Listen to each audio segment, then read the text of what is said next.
grace is important just in general, like, because we're all human, right? There's no such thing as perfection.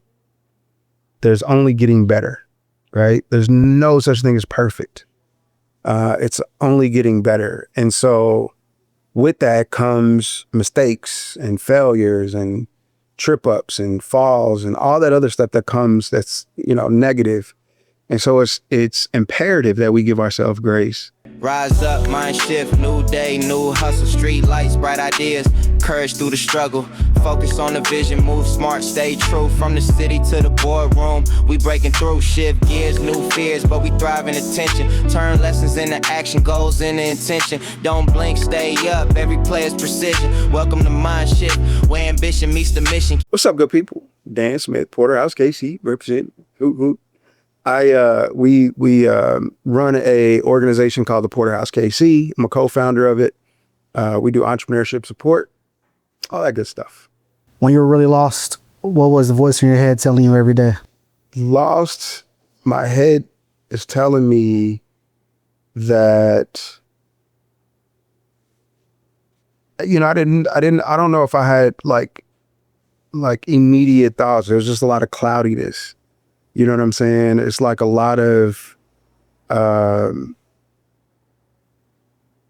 it's a lot of cloudiness. I mean, when you feel like stuck kind of in a place, in a rut, I mean, there's a lot of times there's like really no immediate thought. It is just like, I'm here. It's like blah, but and I know that there's probably a question on how to, what did I do to get out of that rut or that feeling?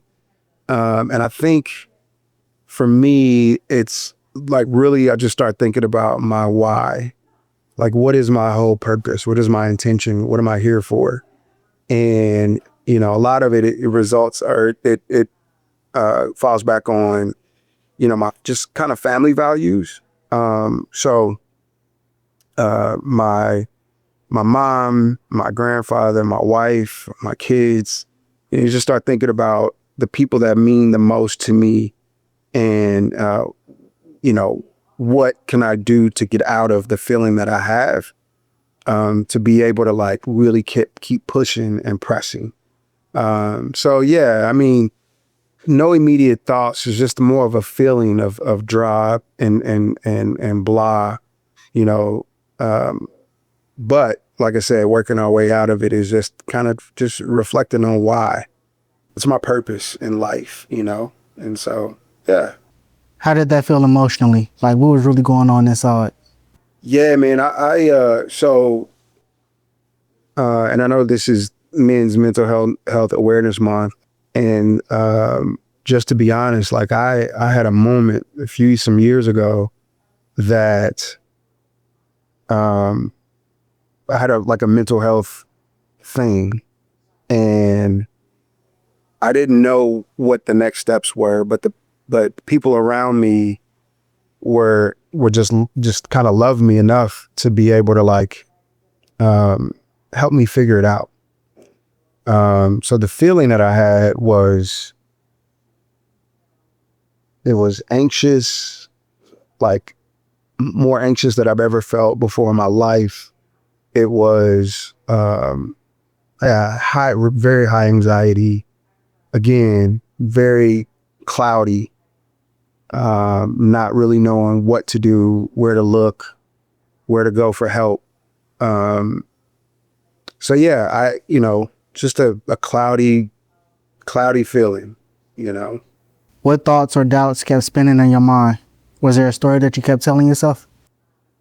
I didn't know if I was going to be able to make it out of that feeling, right? Because when you're in those moments, I mean, it feels like that is the world, right? That is what the world is at those moments. I couldn't think beyond the four walls that I was in. And so I was scared that this was going to be what it was for the rest of my life. Yeah, that was the thought. There was no future. It was just that moment. And so, Yeah. Yeah. It was horrible. During that lost phase, where did you turn for answers and inspiration? Man, I turned a lot of different places. I looked for all kind of things to help me. My wife was a big part of that. I literally started looking up, and I'll be honest with you, I was on audiobooks. Charlemagne the God put out a book about mental health. I started listening to his audiobook about mental health and his struggles and how he got out of it. I started looking up therapists, trying to figure out, is therapy a route? Just a lot of different places. I was looking to try to find the answers that I needed to get out of the space that I was in. Yeah. Did you ever have a moment of false clarity, thinking you found the right answer or path, but when you acted on it, it didn't fit or hit the way you thought? Yeah. So a lot of folks find solace in therapy. I thought that was going to be the thing for me too. So I went, and it didn't help. It didn't help. And I left actually more confused than ever, because like I said, this was everybody says this is the thing that you need to kind of get out of those ruts. And when you're having mental health things going on, you need therapy. You need to be able to express these things. And I went in and I expressed the way I was feeling, and there was still, like I said, I still felt lost. And maybe I just didn't find the right person for me. But I didn't. I did. I had a false sense of security when I was going in, and came out with, I think, like I said, feeling even worse than I felt when I actually went in. So, yeah. We are architects of attention. We don't just tell stories, we ignite them. With cinematic vision and digital fire, we turn brains into experiences. Our stories don't whisper, they roar. Bold, raw, unforgettable. We transform moments into movements. Each pixel, each frame, each word crafted to leave a mark. We don't chase trends, we set them ablaze. Your brain is more than a logo, it's a living, breathing force. We amplify voices, spark conversations, and build connections that stick. Our creators are relentless, award-winning, and obsessed with excellence. We are storytellers. We are brain amplifiers. We connect you to the modern consumer, wherever they are and however they listen. Dare to be seen, dare to be heard, dare to be unforgettable. At what point of your journey have you had to deal with insecurities and low confidence? How did you overcome that? I still, today, still deal with that, right? Imposter syndrome, insecurities, sense of do I belong here? How do I get through it? You power through them. You try to put those things to the side as best as you can, and power through those doubts, right? And you understand that, especially in work, you understand that getting through fear and getting over fear is what's prominent and what matters the most in what we do, because there is a lot. And so, what is the answer to that? It's not being debilitated by it. It's actually just trying to get through it as best as possible. And I was heavy on Will Smith. Will Smith was doing a whole bunch of stuff on social media. And one of the things that he did, he talked about being scared of heights. He had his fear of flying, a fear of heights, and a fear of the ocean, a lot of different fears. And one of the things that he said was, the best things in life are created, are found on the other side of fear. And so that was the reason why he started jumping out of planes and doing all this other stuff. But it really resonated with me. God placed the most beautiful things on earth on the other side of fear. And so what do? you just get through it. What are some strategies or techniques that you've used to gain more confidence and help with your low self-esteem? Yeah, just honestly, the honest to God answer is just continuing to lean into being uncomfortable. As simple as that sounds, it helps you get better, right? It helps you deal with it better the more that you do it, right? The less that you're engaged, the more that you try to pull away from it, the harder it is when you actually put yourself in those situations. So I say the more that you do it, the more that you get out, the more that you meet people, the more that you are in the space that you want to be in, or that you aspire to be in, I think it helps with getting through those struggles the best as possible. Yeah. Looking back, what would you tell your past self at the lowest point? What would I tell myself at the lowest point? It's a good question. I probably would say, you'll get through it. You'll be okay. You'll be okay. How has your definition of success changed from when you were lost to where you are now? I've never had this, the image of success was never like monetary for me, or never, so what success looks like hasn't changed. The understanding, I think, the value of mental health, and the value of separating, and the value of making my time mine, I think that grew, and that became more prevalent to me, and it made me more, like I said, intentional as it relates to like my time. Like, I am okay being at home, watching football, playing games, whatever the case may be, and that is my separation, right? And so I'm very intentional about that now more than ever, I believe, and that's something that has changed from before that moment and after that moment. Yeah. Why is it important to give yourself grace? It's important to give grace is important just in general, like, because we're all human, right? There's no such thing as perfection. There's only getting better, right? There's no such thing as perfect. It's only getting better. And so with that comes mistakes and failures and trip ups and falls and all that other stuff that comes that's, negative. And so it's imperative that we give ourselves grace, because if you don't, you'll walk around like a wound up bug that is trying to like be free but can't, because you're not allowing yourself to even, you're not even forgiving yourself for being human, and that's what grace is, I mean, for yourself and others. So that too, like, as much as you give yourself grace, you also have to give others grace as well, and recognizing nobody's perfect. Beyond work and achievements, how do you define yourself and keep your sense of self-worth? Yeah, great question. I said this earlier, but my family, I'm grounded in my family. Like, everything is grounded in my kids, my wife, my brother, my mom, the people that mean the most to me. And so they keep me grounded 100%.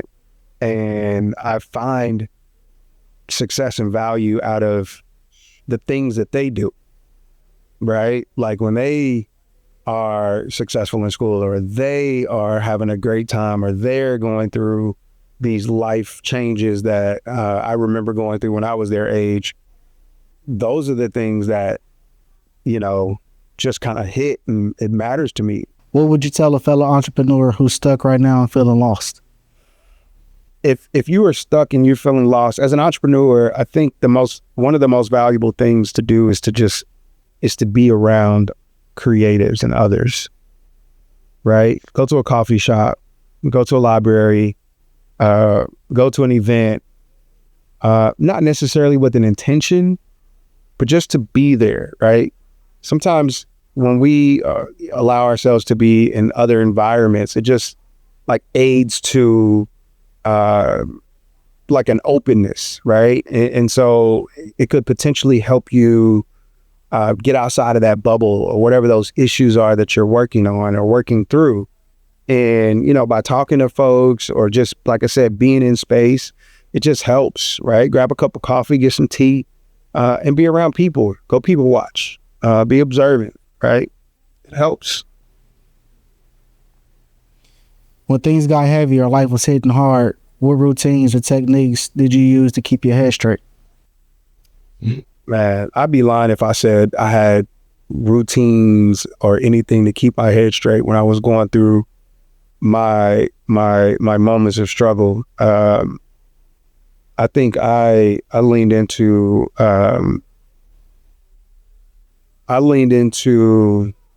well, no, I'll take that back. I did create some routines. I did go walk. I walked more around my neighborhood than I've ever walked before. Just trying to get air, breathing air, recognizing birds, looking at nature, squirrels, just all the things that, you know, like are just when you go walk on a trail, just to get yourself, try to get myself out of my ruts, right? So like 2 or 3 times a day, I would literally just walk in neighborhoods. And then, you know, after that, I would eat. It was the simplest things, right? The most simplest things, right? You go walk, I go eat, I go work out a little bit, I get on my laptop, I go walk again, eat lunch, do some little work in the afternoon, walk again in the evening, be with my family, my dogs. It was just the most simplest things ever, but it's what I needed to help me get outside of my rut. Yeah. As an entrepreneur, how do you know what to prioritize, like task-wise? What's important? How do you dictate what is important to get done? Yeah, that's a great question. How do we organize or dictate what's most important? I think the people that we serve and support are most important. So it's like, what is it that we need to do from a day to day to make sure that the people that we're supporting are taken care of, right? That be it making sure our classes, you know, are ready to go prior to class time. We want to make sure that we're prior prepared, be it being in the space, making sure the entrepreneurs are ready to go here. Those are the most important parts, right? Being able to make sure that we're keeping the lights on and we're doing the most important things, those simple things that are the most important things. But then also like, so it's a here and then it's a what's next, right? Then we have to worry about what's in our purview for the next 90 days, right? What are the most important things that we have to take care of in the next 90 days? And then after that 90 days is taken care of, we also have to go out a year to 2 years, right? Because we're a nonprofit organization. So we're supported by foundations, and foundations want to know, you know, what's going on now, but they also want to know what your projections are. What are you looking to get done within the next year? What are you looking to get done within the next 2 years? And so it really is like based upon more of a timeline of events. And that's kind of how we create or like we work backwards as it relates to like what's most important, right? And so, yeah, that's kind of how that works. I know it sounds simple, but it works. It works. What's one book that made a real impact on your journey? There's a few books, but I'll use, I think The Alchemist really was a transformational story. And it's rooted in kind of the same thing that I talked about with Will Smith, where God placed the most beautiful things on the other side of fear. I think The Alchemist is like, as long as you're on your journey, the right journey, things will just happen that you can't really explain, as much as you would like to, you can't really explain them. But if you're on your journey, you will know it by the signs and by things that are just open up for you, and then they're just happen for you. But you got to read the book for it to make sense. So The Alchemist, I think, is probably one of the most profound books. I mean, obviously, Rich Dad Poor Dad. There's other books that, folks read and that are really good books and will give you some insight and inspiration. But I think The Alchemist was one of those ones. So, yeah.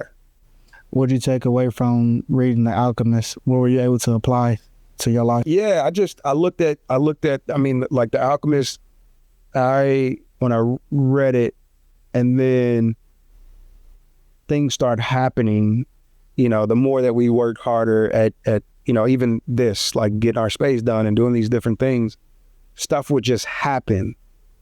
And things will just kind of fall into place, things that you couldn't really explain. I mean, you can trace back the path, as it happened, but it's still non-conventional, right? A lot of non-conventional things that happen. And so, anytime those things fall into place, you first of all, you second guess it. You're like, what? This is crazy. Like, how did this just happen? And then you think about the book that you read and you're like, okay, that means I'm on the right path, right? That means I'm when these things do happen, that means I'm focused on what I'm supposed to be focusing on, and we're going in the direction that's most appropriate.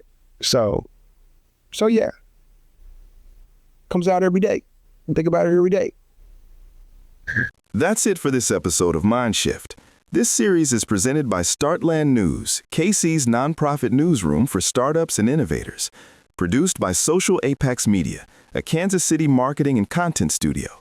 If this hit for you, share it with another entrepreneur and subscribe for the next video.